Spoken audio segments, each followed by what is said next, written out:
Hey there, it's Dave with Flipperforce, and I'm excited to share we just launched our new and improved project notes features that give you more flexibility to organize all of your miscellaneous project notes. So let's show you how it works.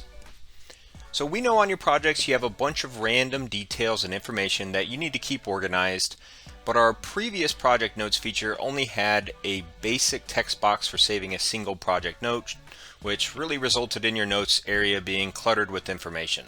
So now you can create unlimited separate project notes to organize everything by topic. So you can create separate notes for walkthrough details, another note for your lender info, you can create another note for your utility accounts, and another one for your lockbox code information. Basically, you can create separate notes for whatever information that you need for your projects.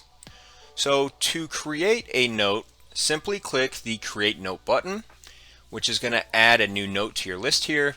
Then you can add a note title, and then you can start typing in your note details.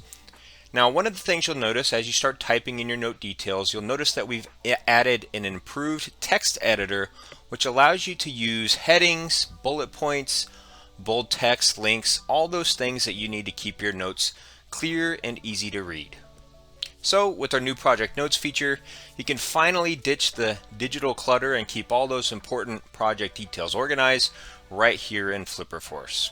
So give our revamped project notes a try and let us know what you think. We want to continue to improve Flipperforce and make it the best tool for your flipping business. So if you do have any suggestions or feedback, please let us know.